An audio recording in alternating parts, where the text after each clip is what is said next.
Hey guys, just Matt Luxton here, Matt Luxton Health and Fitness, hope you're well.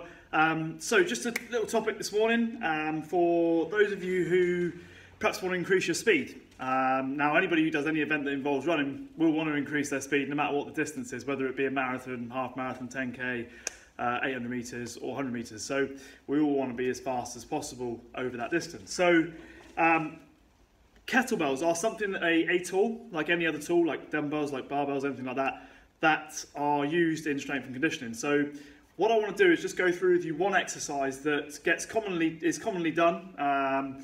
Sometimes, unfortunately, gets a bit of a bad rap because it's not coached properly or perhaps used in the wrong way. Kettlebell swings. Okay, so kettlebell swings, predominantly using glutes, hamstrings. So for those of you not necessarily as familiar, glutes being your backside, hamstrings being the back of the upper leg, yeah, lower back, and a little bit as well of the upper back as we reach the higher point of the movement. So one thing that I want to show you the exercise, and then I'm going to go through with you kind of 6 reasons that I think it's really, really useful and why I use it with our clients here at the studio and in their online with their home programs as well. So if I show you the exercise first, and then we'll go from there. So you've got your kettlebell, okay? Now if I show you side on, the key thing with the kettlebell swing, if you've never done them before, it's not to bend the knees too much. So most of the action is coming from the hips, okay? So there's a great degree of propulsion forwards, okay, with your glutes. So you're pushing your hips forward, breathe out on the way up. Yeah, now you'll have seen it done where it goes right above the head. Okay, for this instance, we're just going to chest height, okay, so just below the chin. So thrust the hips through, squeeze the glutes, and let's overemphasize the breathing, just to help with that emphasis on where the breath is taking place. Because one of the things during exercises, we just need to make sure that we're breathing at the right time so we get the most force at the right time. So, kettlebell swing. Okay, that wasn't designed to be the be-all and end-all of kettlebell swings. I just wanted to show you that there's more hip flexion than there is knee flexion. Okay, so first reason that I really like it is that when you do your swings, if you've ever done them before, you'll feel it kind of in what we call the medial part of your hamstring, so on the inside. And those there tend to be used more for speed. Okay, so if we can develop the strength in our medial hamstrings on the inside, then we know that we're going to be in a better place moving forwards. That's not to say we wouldn't develop the lateral ones because we wouldn't want to create an imbalance, but we know that a lot of speed and activation of the medial side of the hamstring when we're doing fast activities. A lot of the second thing is you'll have noticed a lot of the action is predominantly horizontal, so we've got very little movement going up and down. So that's why that exercise is really, really good for helping people who want to move faster across the floor. Okay, so anything that involves horizontal propulsion, kind of getting us moving across the floor quicker, is really, really useful. Okay, because obviously any vertical that we've got, okay, now that's not to say that we want to shuffle, but any vertical elevation that we get, okay, is potentially time lost going up and down. So what we're looking for is a fast ground contact time, but also we're going to move across the ground nice and fast. Okay.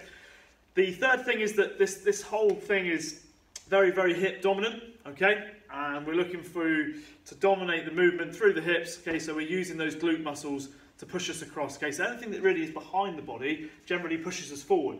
Okay, so if we're training something that's very, very hip dominant as opposed to knee dominant, generally speaking, that's a very, very good way for us to increase speed. The fourth thing is that if you imagine we can do hamstring exercises where the legs are straight. Okay, so where there's the hips are straight, so where there's no hip flexion, okay, but we still get some hip flexion with this exercise. So that's really, really good. So basically, complement your hamstring training by doing some exercises where you flex at the hips and some where your legs are straight and your hips are straight, so that you get hamstring strength across the full range of across the different lengths of the hamstring. So obviously, if you imagine if your hamstrings are, if your hips are flexed, okay, so your bum's backwards, you're going to get more hip flexion. So therefore, your hamstrings are a different length to what they are when your legs are straight and your hips are up. So it's a traditional straight-legged hip up, or if you've ever done Nordic curls where you basically got your feet strapped in and you lean forwards, okay, with your knees at 90 degrees.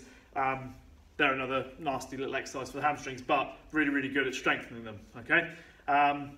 The fifth thing, it's really, really good for glute activation at full hip extension. So you know when I had the kettlebell, I pushed the hip through, so when I'm at this point here, that's what we call full hip extension, the glutes are activated, okay, and we know that it's a really good exercise for the glutes at that point, which also complements our traditional squat and our traditional deadlift where we're picking the weight up off the floor, which do tend to train the glutes mainly in hip flexion. So The kettlebell swing trains the glutes in extension, and the squats and the deadlifts tend to train a little bit more through hip flexion.